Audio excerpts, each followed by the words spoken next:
Hi everybody, Andy here with a recap of the round 4 motion. This house regrets the widespread belief that motherhood is a rewarding experience. So I think before anything else, this is one of those motions which really emphasizes the importance of contextualization in debates. So I think there's a few things to look at here. First of all, note that the motion says motherhood rather than parenthood. So this is a clue. The debate isn't necessarily about parenthood per se, but specifically about a woman's experience of having and raising children. And it does imply not just the having of children in the sense of pregnancy and childbirth, but also the raising of children when they're young. So we'll come back to this, but that's one thing that you should note in the motion. In any regrets motion, I think there's a couple of things you need to do. The first is that you need to explain what you think this widespread belief is. And that's very important, because if you don't control that contextualization, then the opposition are going to try and steal it for their side and for their interests. So, you know, it may be that the idea of motherhood as being a rewarding experience is something which it implies there is something intrinsic to the mother's experience of child raising that is different from our father's. And in our society, it is believed that that is something which is rewarding, which is meaningful, which is special, that mothers have special bonds with their children that fathers don't in the same way. So make sure you explain what you think that belief is. And then if you're going to say that you regret it, you need to compare it to some sort of counterfactual. So in other words, what do we think the world looks like if this belief doesn't exist, or if it is different? And that's a bit harder because it invites you to imagine a completely different status quo. It invites you to imagine it's a different world. So maybe it's, I don't know, motherhood is seen as a duty, or it's just an everyday part of life. You know, maybe motherhood is something you do just like having a job or paying your mortgage or shopping, whatever it might be. That's quite hard to imagine, but you need to be clear on what you think the counterfactual is, because obviously in your world, presumably, people are still going to have children. They're still going to be mothers and fathers. So you need to, clearly set out what you think a more healthy and less toxic conception of motherhood would be, so that you can compare the two. I think from the pro side, the most common argument, or the most common way of approaching this, is that it damages the status of women in society. Because if motherhood is uniquely rewarding, then it's presumably more so, at least equally so, than your personal satisfaction, your career, and so on. So as a mother, you maybe have to go part-time at your job, right? Because somebody has to pick the kids up from school, and it's expected in our society that if somebody has to do that, that it's going to be the mother rather than the father. But because it's rewarding, because being a mother is something which is very special, that's used to justify that sort of differential status for women in society. So those sacrifices that people make, particularly mothers make, are somehow justified or explained away by the fact that they're getting something in return, which is the joy of motherhood. And that's very damaging for women in society. I mean, if you want to be radical about it, the way you would express this is to say that it causes women to internalize oppression of patriarchal society. Because, conservative society wants to keep women as childbearing vessels. And what better way to do it than to construct a narrative that motherhood is rewarding, right? Because taking a 10-year career break to raise children just becomes normalized. And arguably also contributes to a toxic conception of masculinity, in which women are the nurturers and the child raisers, and men are the breadwinners. So I think you can look at this from the point of view of both of those stakeholders. From the point of view of women, that's obviously bad for the reasons we've just explained, but also from the point of view of the other stakeholders who are fathers. Because yes, they may share parenting chores with mothers more and more in society, but ultimately it's the mother that has this unique, special, rewarding experience and bond with the child. So toxic masculinity is bad for men as well, because it causes them to, to think that their role in the raising of a child is somewhat different from that of a mother, and it causes them to do crazy things like, slap somebody in public because they think that they're insulting their wife or something like that, because your role is to protect them rather than be a co-equal partner with them in the raising of a child.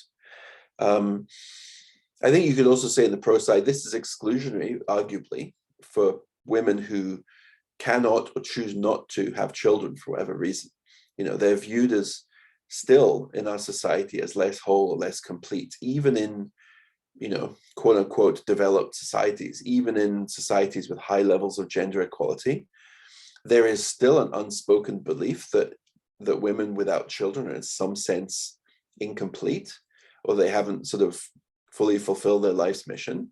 And this is obviously, just a kind of horrifying belief, the sort of pitying looks of mothers at a party when, unmarried, a mother without, a woman without a child is there. It's something which just kind of clings on in society, that somehow a woman who doesn't have kids is somehow unfulfilled, that she must have some secret sadness or tragedy in her life. Maybe she's medically unable to have children or something like that. This is something which is really, exclusionary, and which really fosters on us one idea of what it is to have a rewarding life. And so it causes many people, many women, to maybe have children when they don't particularly want to, or maybe make sacrifices that they wouldn't otherwise have made, because that's what society expects of them. And that's bad in many ways. And if you wanted to be really wacky, you could say that the world needs fewer babies anyway. So ultimately, if fewer people have babies on the pro side, then that's a positive impact for the planet. I think if I was in opposition, I think it's very important that you try to battle on context and characterization. It's really important to recontextualize in debate, because you don't need to, nor should you, accept that all of these harms and all of the characterization coming out the pro side is correct. Because if you do, it's going to be hard to win. So I think if I was in the opposition, I would argue that societal view of motherhood, the belief in motherhood as rewarding, is not static. It's not something which is the same everywhere at all times. It is something which is changing over time. So I would try to combat the patriarchy argument by recontextualizing motherhood and saying that it's actually becoming much more equalized between men and women as time goes on. If you just accept from the pro side that this idea of motherhood is sort of 1950s idea of the mother staying home and raising kids, that is not the only way in which motherhood works in our modern society, and you don't have to accept it on the opposition side. So I think that's why recontextualization is really important in debating. I think you can try and paint some of the harms on the pro side as not being unique to motherhood, but maybe parenting, right? So listen carefully to what the pro sides say. And if they give examples of like sacrificing your self-interest to that of your child, well, that is not a sacrifice that is purely made by women. Maybe it's made in slightly different ways, but, all parents do that to some extent, whether it's, working for a second job to pay for food and clothes, up to, in a more comfortable middle-class existence, it's like spending lots and lots of monies and school fees and debate tournaments and, college fund and so on. Now, I think you can concede that historically this burden has fallen disproportionately on mothers, but I think also you have to be clear that in most developed nations, this is changing very fast. Certainly in my generation, I'm Generation X, and all my friends take pretty co-equal roles in parenting. And for younger generations, that's even more true.